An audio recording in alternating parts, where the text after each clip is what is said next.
Hello, everyone. We are again on one of our Meet the Filmmaker chats. And today we are going to discuss a short film by Jillie Simon. It is called A Chance.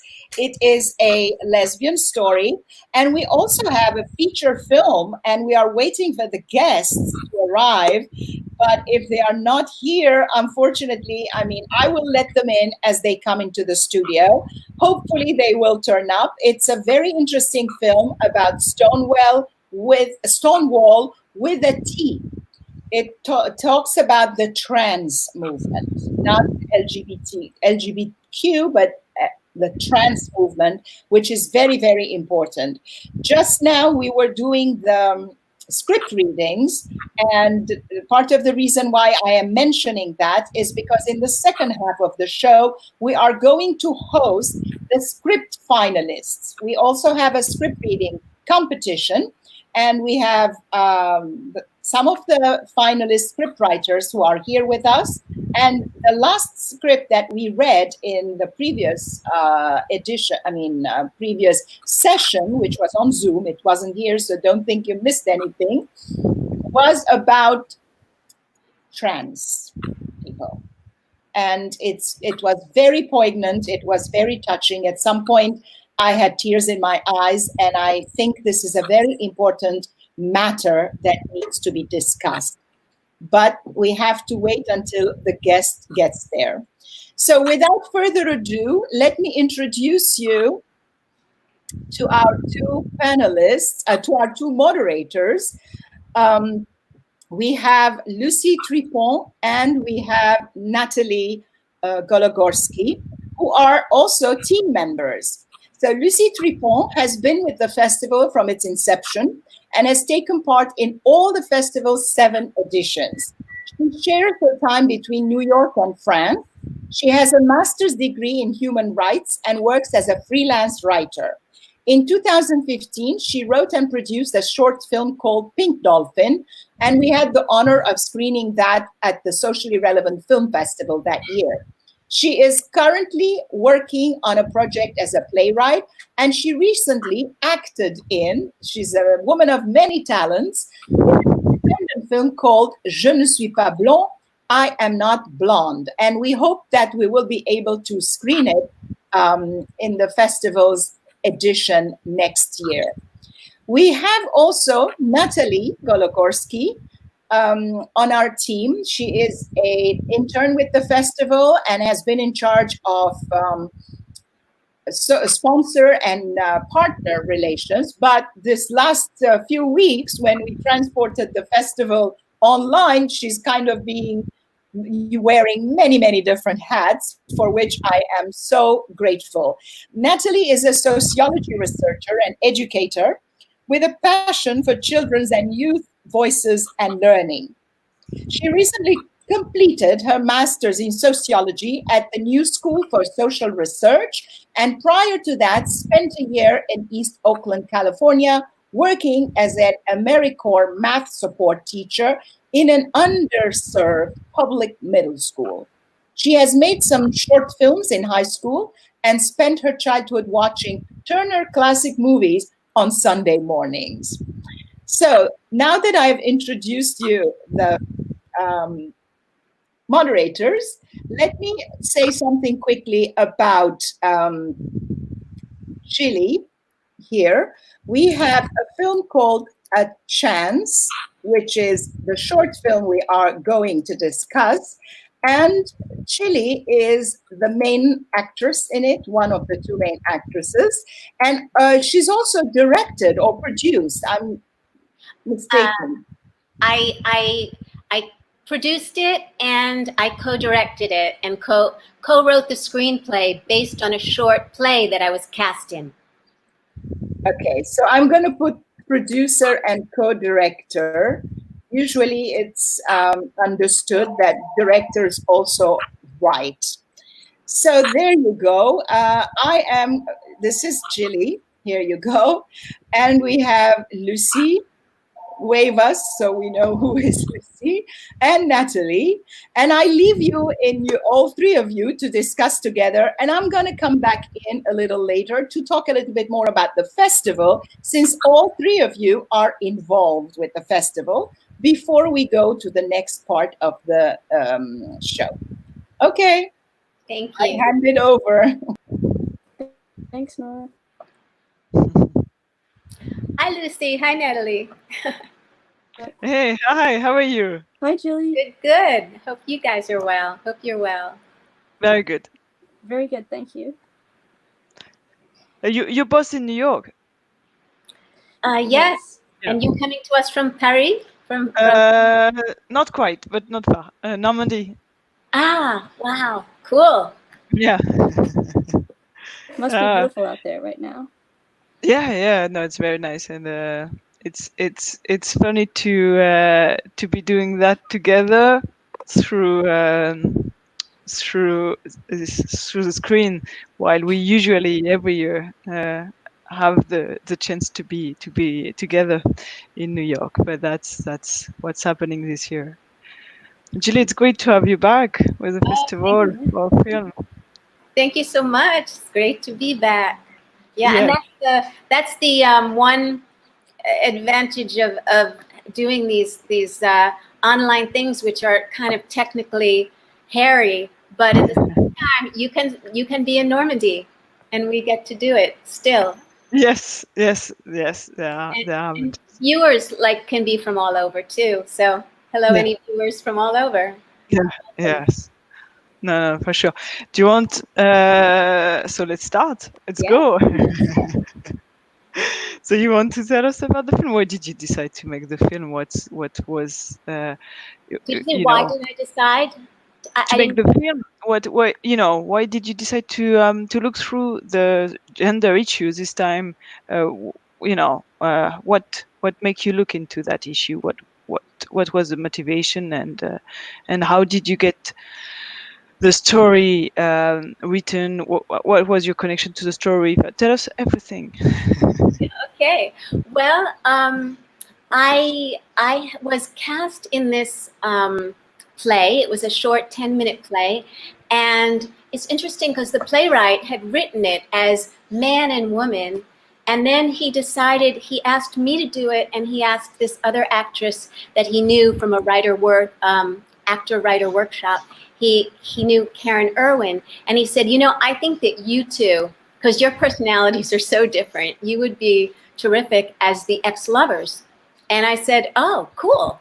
So, and I really thought it was really interesting script, dialogue, and situation, because it's going through how relationships are gray. It's not really black and white. Like in this, you think for a while that my character is kind of like the bad one in the relationship, until toward the very end, where you find out actually they each have a part to play in what happened, in the relationship. And I thought that was really interesting. And I loved the fact that he made it two people of the same gender.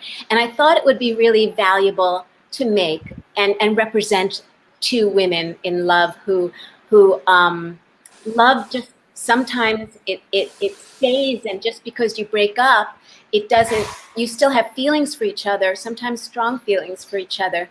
And that's with humans, it's not about gender, but when you make them of the same gender, all of a sudden they have so many more problems to deal with because of the stupid homophobia and people sometimes trying to harass you or hurt you just because of that you love someone of the same sex. So I always want to make works of art, films or songs or whatever, that have meaning and can bring light and bring increased consciousness to our world. And I thought that would be really good. And I said to the playwright, I think this could make a great short film if we flesh it out with some flashbacks to show that what brought them to that point, and if we also get them off the park bench, because a play, you want to do a play in one location perhaps, but a movie you want a lot more going on often, and I thought that we could have a lot more going on, and he agreed. He was into it and up for it.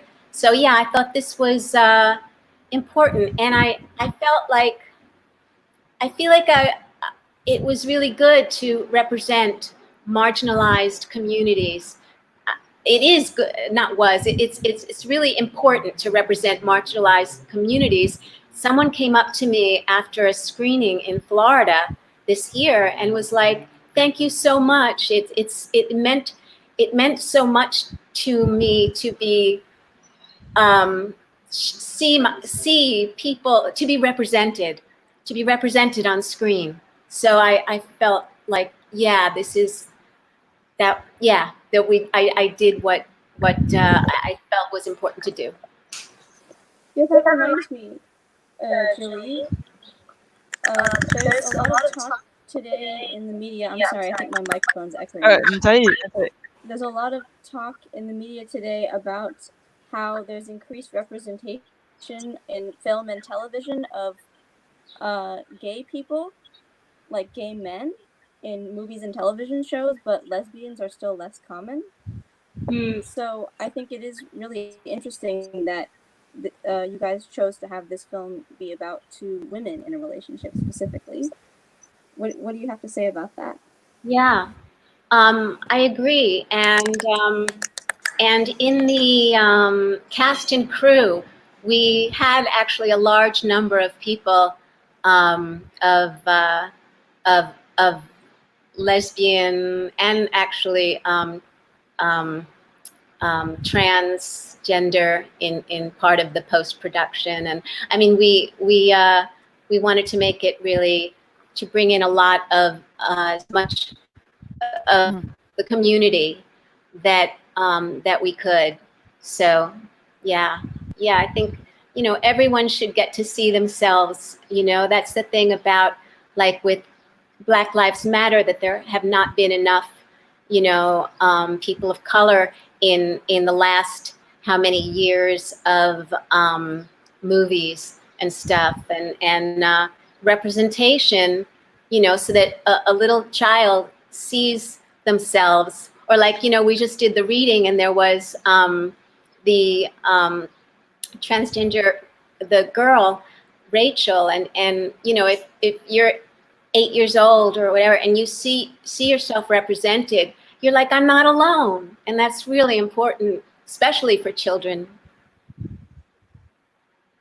Do you think as an actress you will see more part like that are not, you cast as a woman, but as, more as different identity background? And also I'm thinking of this because of the film that was, we screened A Chance with a Stonewall with a T, which also point out that Stonewall was in people's memory, in people's mind, was about gay rights, and the transgender are saying we're being forgotten, basically.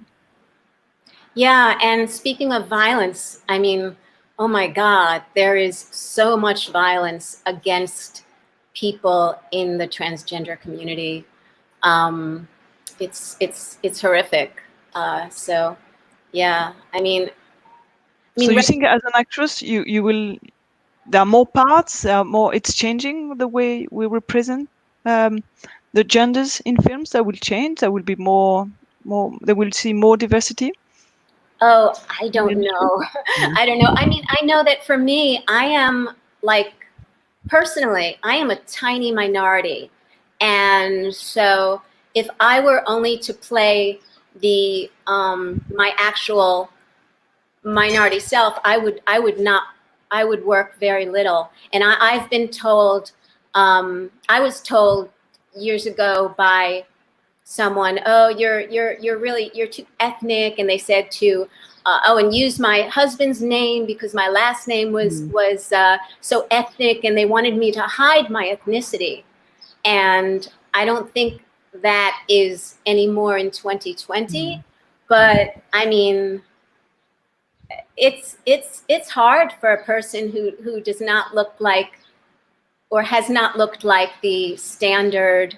You know, when they say all American, often they mean, you know, when they say American, often they just mean a couple of types of American, you know. So I have actually had, you know, to deal with that, even though, you know. I didn't know. Yeah, Yeah. it's interesting. Yeah, a lot of actors have to deal with that, you know, being marginalized, or not, you know, not wanting, I don't know, them just wanting like some really popular looks, you know. Yeah, because it's the casting. We had a casting panel last year. I think it was last year or 2 years ago about this, about bringing, you know, about the fact that Diversity casting. yeah. It's very interesting. I felt like popping in at this point because as an actor myself, I've gone through exactly the same thing that Jillie is describing. When I was living in California, like at a time where you didn't see Arabs or, you know, all these ethnic types, which you see more often nowadays, let's face it, even though they are in stereotypical roles. But at the time, you didn't see them at all, you know, and if you had an accent or you sounded European or you sounded whatever, then forget about it, you know. And it wasn't, and it's very difficult because it becomes a matter of a few types that the industry has sort of accepted. Because personally, as someone who was born in the Middle East, is fluent in Arabic, I go to all these Arabic auditions, and of course, who hires a blonde Arab? When I had dark hair, I still didn't look Arab because of my Armenian, Russian, and whatever origins. And it's very unfair. So by stepping up and defending the rights of, you know, but on the other hand, it must be said that nowadays, with you read the castings, and I don't know what you think about that, Jillie. I'm going to ask you that question as an actor. Female identifying. I'm sorry, what was the last sentence? Female identifying. Yes. React to that, because you go to the breakdowns and you see, oh, I'll put my age, my gender, my whatever, and all the parts that I am right for are going to come up. And then already as a woman, there are so few parts as a female actor. And then when on top of the competition, the field is open to anybody who is female identifying, then I should go for male auditions as well, because I can identify as a man. Why not? As an actor, yeah, you should be able. Yeah. So it blurs the lines. So tell me how you feel about that. Well, I think that inclusivity is great, and gender blind casting in a way would be great, because, you know, sometimes it'll say pilot, and they'll just say or like CEO of company, and they will automatically think, okay, let's find men for that. But now they are, you know, hopefully that actually it's widening out, and they are trying. I hope, and I think so. I think now casting people are thinking, okay, well, the breakdown, the thing that I got from the director or the writer says this and this and this, but why don't we see, you know, both genders for this? Because, and let the one who you know, captures the essence the most get it. Like, actually, I had an audition for what was it? One of the popular TV shows, and I'm like not oh, I think it was Happy. I'm not quite sure. Was it Happy? I think so. Which is a terrific show, and it was a oh, how did they describe it? It was kind of like a barfly, like a kind of drunk, and there was like a number of kind of, you know, men or like with the beer belly and this and that in the in the audition waiting room, and me, I was the only one.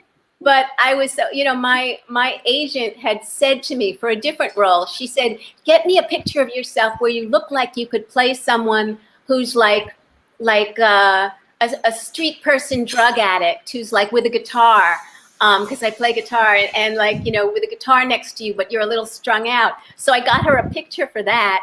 And she submitted that for like the Barfly alcoholic. And so I got in. I didn't get the role. I think it went to a man. But it's nice to have the opportunity. Yeah. So I don't think anything's lost by opening it up and saying. Yeah, because, and then the best man or best woman win. Yeah.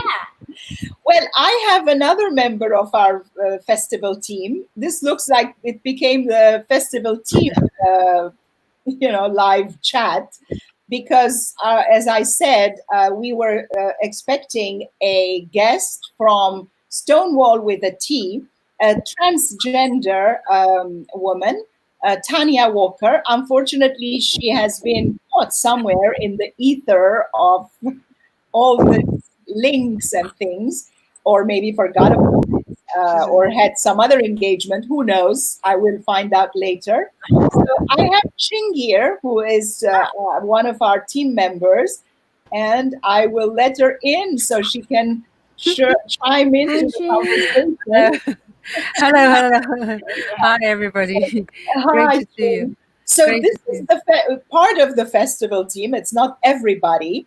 And since we're here as a festival team, I'm going to ask you guys questions and have you answer what was your involvement with the festival and what are you doing now and so on and so forth. So I'm going to introduce Jillie last, because from you, Jillie, we're going to segue into the writers who are waiting in the green room, and then you know why. So we're going to come back to you. So let's start with Lucie. So you tell us about your involvement. Hi, Lucie. No. This is our reunion on live chat. Yes, yeah, it's good. It's we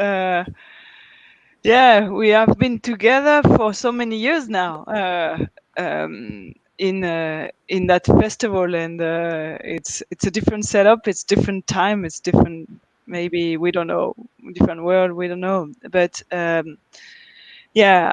I've been with the festival from the beginning, and it's 7th edition, and this time I'm leaving it from France, so it's a bit different in time-wise, notably. But it's good to see everybody, and I hope this whole thing didn't happen because of me, because in October in 2019 I said, no, I won't be able to come this year. I won't, and it would be my only year missing the festival, and it's just what happened is it was really strange. It's really incredible. So I'm still here, but we're all here, but in a different setup. Yeah. So Natalie, how about you? Yes. Oh, what's the question again? I'm sorry. Well, what was your involvement? How did you come to know about the festival and become an intern and work with us and so on? Oh, right. Well, I remember I met you at the new school in fall 2019, actually, so I'm a bit newer than some people here, but still on for almost a year. And I was just really interested in this idea of doing a film festival about social issues, or these like important things that are going on in society, and instead of a generic film festival that's either about the kinds of Hollywood things with violence and sensationalism that everyone talks about, or like sort of just trying to be a snobby art house festival that doesn't try to mean anything to anyone in particular. Like, we're actually trying to make understandable content that's also beautiful. and bring that to people. And I Well, really like you've that. come to the right place. And I have personally studied sociology myself. My first master's degree is in sociology. And it's amazing how this festival brings together all my life experiences as an actor, as a film director, as a producer. I've run my film festival, my film production company in Paris with films that have been to the Cannes official selection, I must say, quite immodestly. And putting together this festival has sort of brought together all the experiences that I've had in my life. And next we have Ching, who not only is a videographer and has been around and helping the festival, documenting our festival editions for over all these years, but she also is a violist, and she's a wonderful musician and a filmmaker herself. So, Ching.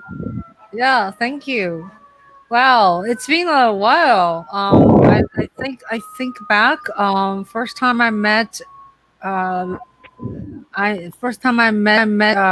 Laura was 2013, I believe. That's her first year, right? Yeah. 2013. Yeah, she's like, she met me briefly in our community function. She came to sing Armenian song at this fair for everybody, community thing. And then the next thing you know is like, she's like a queen of the promoter. And she has to be. And she just gave me a card, said, I have a film festival. Come. So I did. I went to well, was it the first one is in Well, Lower Manhattan? the first one was in March 2014. First one, okay. It's in Lower Manhattan, right? Yeah, It's a yeah. small theater. At the Quad Cinema. We started at the Right. Quad At the Cinema. Quad, yeah. Yeah, a while back already. And Yeah, we I had still a remember. wonderful deal when it used to belong to the Kanbar family. Elliot Kanbar, who was the owner then, gave us a wonderful deal that the winning, grand prize winning film would have a 1 week free exhibition at the cinema, which Yeah. is a fantastic thing for the winning filmmaker. And Right. then the second year, I was trying to get the dates from him, and he kept being very elusive. And I'm like, how difficult can it be to look in your calendar and say yes or no? Yeah. And then in August, which was quite advanced in the process, he tells me, "Oh, we sold the cinema, by the way." Mhm. And of course, he couldn't respond earlier because they were in the process of negotiating the sale. And it was Cohen Media who had bought it. So we had to deal with them. But they were generous enough to offer us that same award again the second year. We didn't do the festival at the Quad Cinema the second year. They gave us a few dates, and that was only because they were supposed to do big remodelings and it wasn't going to be available. But when the last minute it was available, they gave us a couple of dates and also respected that award. And then, of course, the Quad Cinema went off and did a total remodel, and now they are on a different platform and we are not with them. And we tried several different venues. We tried Tribeca Cinemas, and then the next year it closed. We tried Bowtie Cinemas, which was in Chelsea. The next year they sold to Cinepolis.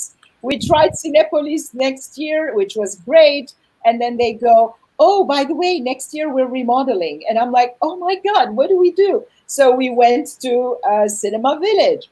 Cinema Village, we've been there for 2 years, and then this was going to be the third year.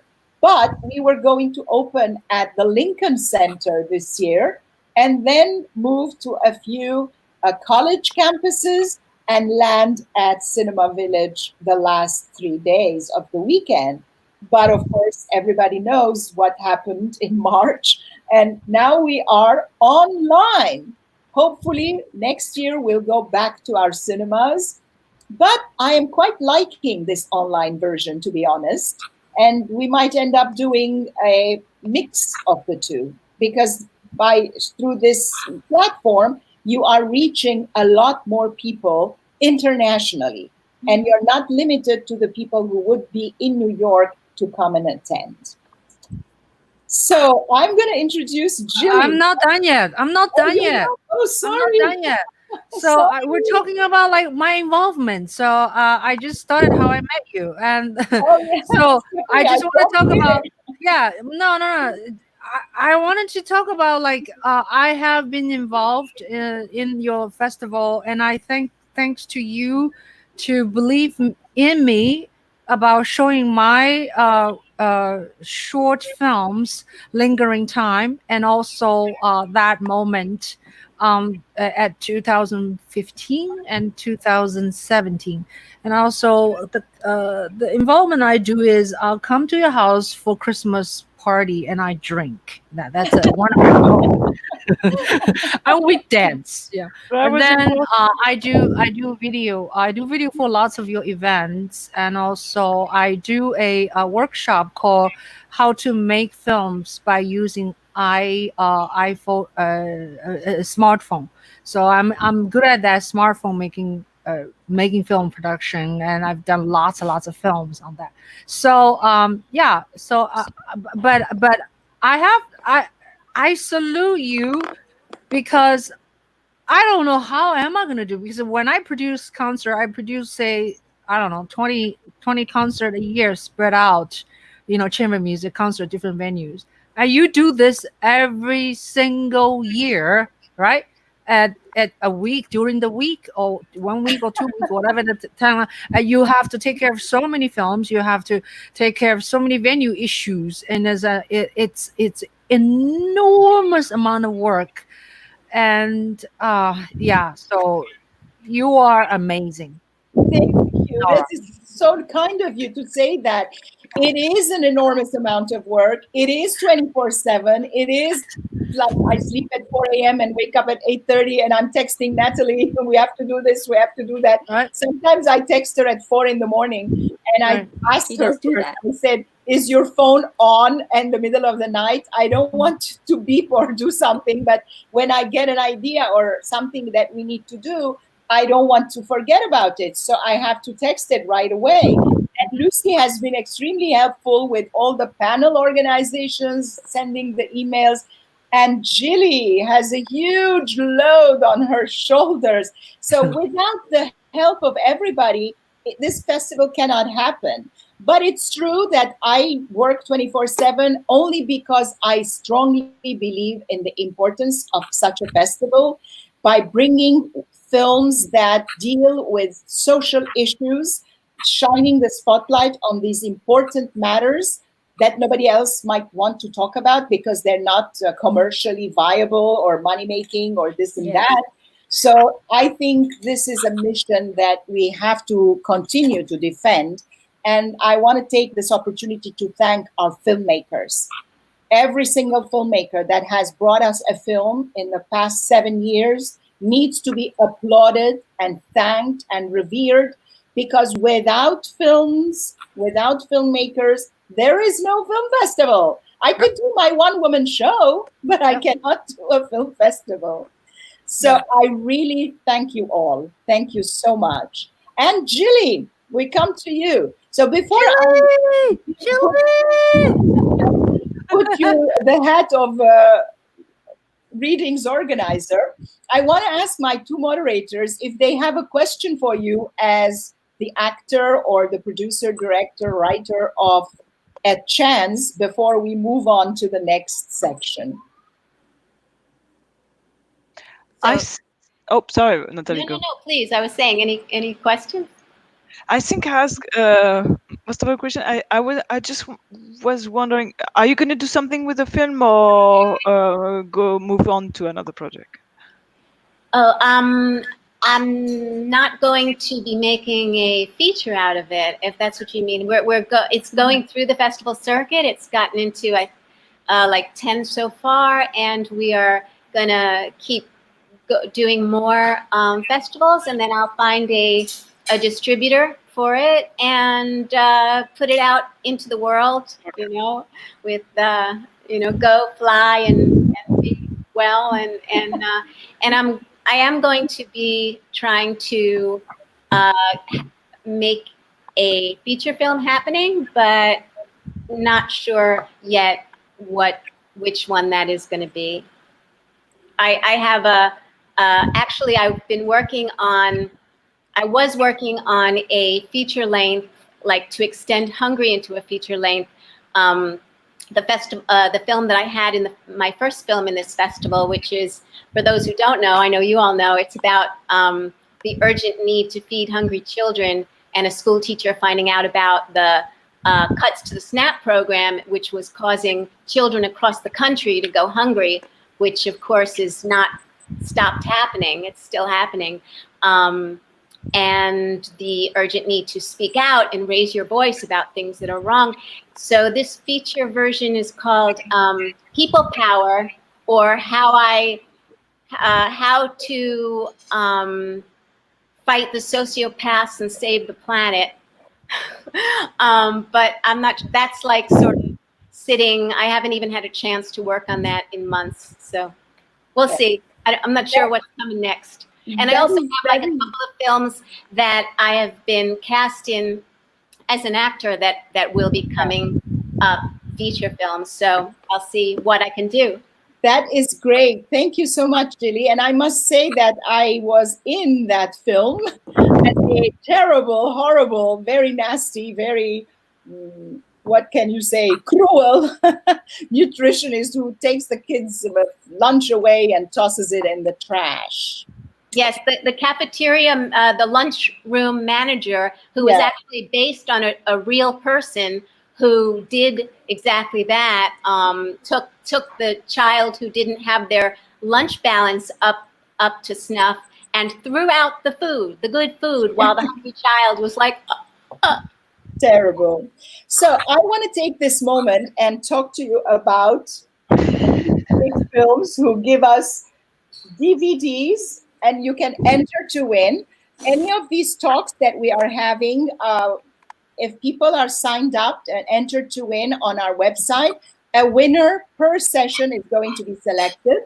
And they have also agreed kindly to send DVDs to our moderators, which brings me to thank our moderators, Lucie and Natalie. They're going to go, and we're going to say bye-bye to Ching as well, because we're going to bring the authors in. And why, I'm going to tell you in a second after I let you go. Bye, Ching. Thanks for joining us. You're very welcome. bye, Ching. Bye, Natalie. Bye, Natalie. Bye, Lucie.